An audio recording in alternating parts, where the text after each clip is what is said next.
back Wednesday morning. It's time for the talk. Romana, you ready? I'm absolutely ready. You were born ready for this. Romana King from Money Sense joining us right now. The deadline is approaching for RRSPs. Absolutely. And you know what? Everyone should be paying attention. Even people that are not necessarily going to contribute this year, having some tips or knowing what to do for next year or what to do throughout this year is a great idea. So March 1st, 2019 is the deadline for 2018 contributions. Yes. Okay, now the decisions that need to be made. RRSP or TFSA. If you're going to go, say, TFSA routes, what do we need to consider? Well, there's a rule of thumb to decide between the two, and that's, are you a lower income Canadian? So are you making about $35,000 to $40,000 a year, you or your family? If you are, I would say don't worry about your RRSP this year. Contribute to your TFSA. The same rule applies if you anticipate being in a higher income bracket in your retirement. And people with very good defined benefit pension plans, or perhaps government employees or teachers, take a look at your pension and figure out, am I going to be in a higher tax bracket? So those lower income and the higher tax bracket, TFSA first, and the reason being is the income you withdraw from that TFSA in retirement won't be used against you on that sort of guaranteed income supplement in your OAS, the geared to income supplements that you get from the government for your retirement. If you're making $50,000 to $60,000 a year or anyone above that, I would really strongly say make that March 1st deadline. RRSP is the way to go. Okay, what's the threshold right now for TFSA? Because this program has been available for a few years now.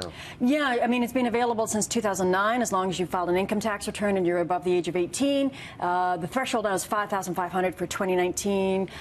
You have to go back each year. It's easy if you go online to the CRA website. They'll actually break it down year by year for you, and it'll tell you exactly what you owe. I think if you're contributing for the first time, but you've been filing your tax returns, it's about $57,000 for the grand sum. Okay. Now, the other factor is if you are going the RRSP route, when does that really make sense for your financial picture? Yeah, a lot of times people go, okay, well, I know now it's RRSP, not TFSA, but I've got this mortgage yet. What do I do?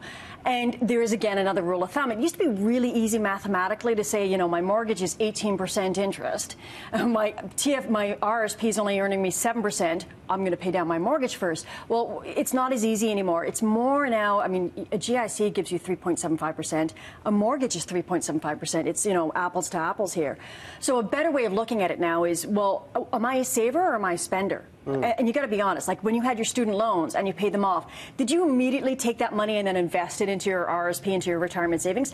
Because if you didn't, my strong suggestion is to go and take that and invest it into your RRSP right now. And why? Because if you hammer down your mortgage and you pay it off early, you pay it off in 10 years rather than 25 years, chances are you're not going to take that money and then invest it into your RRSP. Chances are you're going to say, woo, let's go on a big trip or buy a car or something. But if you're a saver, if you're really good at saving, I would say, hey, you know what? Knock down your mortgage, take that money and put it into your RRSP. Another good strategy for someone who's sort of in the middle is like, I'm a saver, I'm a spender, I don't really know what to do. Take your money, make the RRSP deadline contribution, take that refund, knock down your mortgage. Win-win. You get it both ways. What about the idea of wanting to get the benefit of the RRSP and then considering, okay, maybe I'll take out a loan? What other factors come into play here? A lot of people ask me this question, you know, like, should I take out a loan for my RRSP? I'm earning enough that I should be contributing to an RRSP. First thing, if you have any debt, car loan, credit card debt, student debt, pay that off first. Don't take out a loan. And the general rule of thumb with taking out a loan for an RRSP contribution is don't take out the loan unless you know you can pay it back in a very short period of time. That loan shouldn't cost you money out of pocket just to contribute to your RRSP. There is a sort of a calculation you can use using your marginal tax rate. If you Google it, you can usually find that. It's simple, but you do need a calculator and a pen.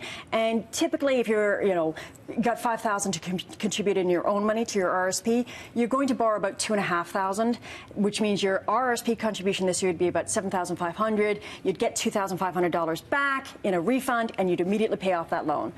That's sort of the calculation. I'll have to Google that calculation. There's a lot of numbers right there. Yeah, sorry about that. But we should point out, too, the interest on those loans that you could take there are not tax deductible. Is another factor, too. Absolutely. And a lot of people get caught up in that. It's not tax deductible. If it's a non-registered loan, registered account, and you take out an investment loan, you can deduct that tax. You cannot when you're investing in your RRSP. Good tips. RomanaKing.com. I know you're going to lay out all these ideas for you watching at home to benefit. March 1st, 2019. The deadline again. Thanks, Romana. No problem. Greg Harper, standing by.